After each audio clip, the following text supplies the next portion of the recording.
Assalamualaikum students. আজি আমি পড়িম class 10 math বহুপদ chapter number 2 অনুহলনী 2.3 আজি আমি সাম 5 নাম্বার কোশ্চেন তো কি কইছে সাবা কেইটামান বহুপদ p of x g of x আৰু q of x আৰু r of x ৰ উদাহৰণ দিয়া যাতে হিয়তে বিভাজন কলন বিধি সিদ্ধ কৰে আৰু এক নম্বৰ কি হৈছে p of x ৰ মাত্ৰা আৰু q of x ৰ মাত্ৰা কি হ'ব লাগিব সমান হ'ব লাগিব তারপর 2 নম্বর কি কইছে q of x এর মাত্রা আর r of x এর মাত্রা সমান 3 নম্বর কি কইছে r of x এর মাত্রা কি হবে লাগিব শূন্য তেনহলে তিনটা সলভ কৰিব চেষ্টা কৰিম স্টুডেন্টস তো স্টুডেন্টস এটা हम সাম কি কইছে 1 নম্বর p of x এর মাত্রা আর q of x এর মাত্রা কি হৈছে সমান হ'ব লাগিব তেনহলে আমি এটা উদাহরণ লম স্টুডেন্টস তো স্টুডেন্টস আমি সলভ কৰিবলৈ চেষ্টা কৰিম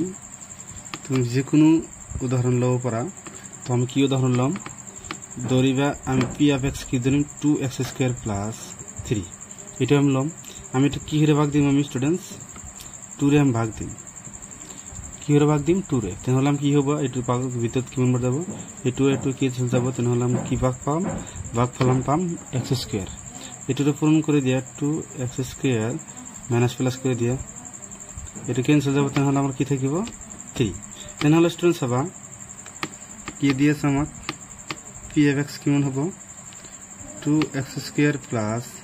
3 g of x কি হ'ব 2 আৰু q of x কি হ'ব আমাৰ x স্কয়াৰ আৰু r of x কি দিমান আছে কিমান দি আছে মানে ভাগফল 3 তে এটো কি বিভাজনকরণ বিধি সিদ্ধ করনে না হেতু আমি চাবলৈ চেষ্টা কৰিম স্টুডেন্টস তো বিভাজনকরণ বিধি আমি কি জানো তোমাক দিয়া আছে তেনহলে আমি কি লিখিম p of x is equal to g of x into q of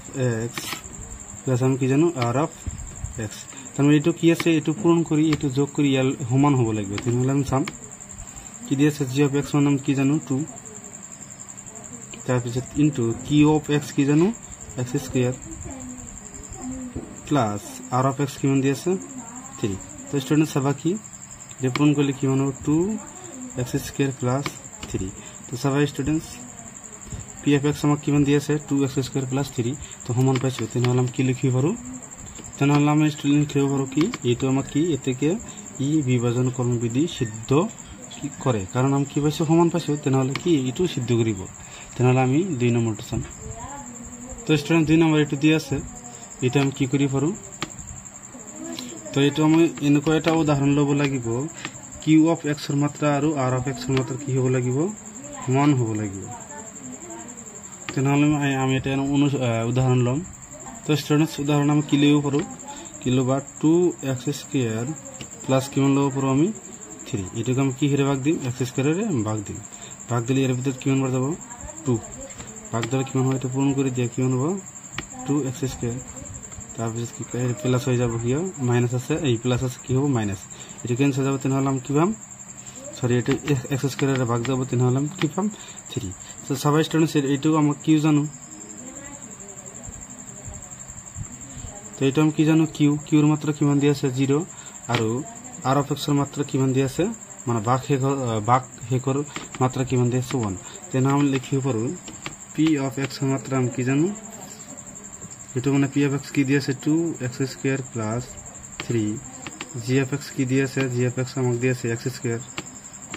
are q of x কিমান দিয়েছে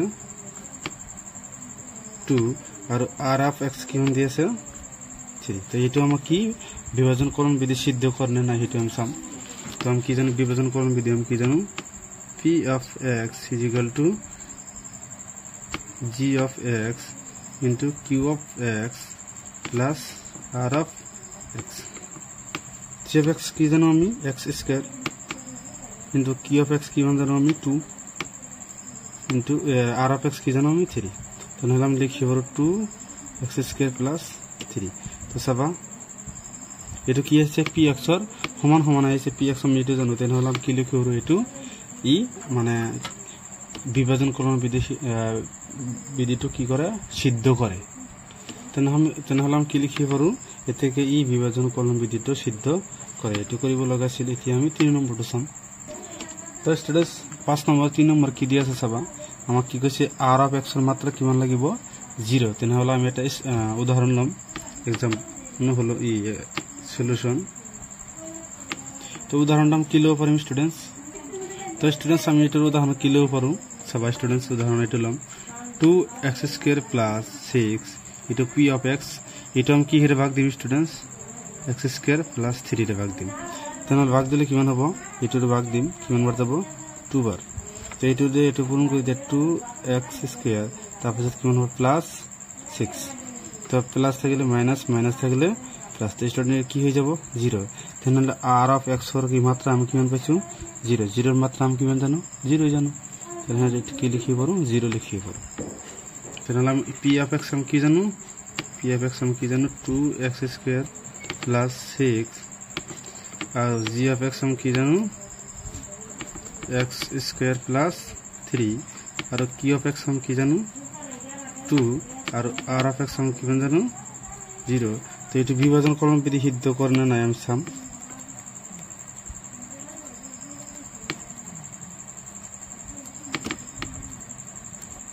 তো আমাকে এটা কি দিয়েছে g অফ x কি দিয়েছে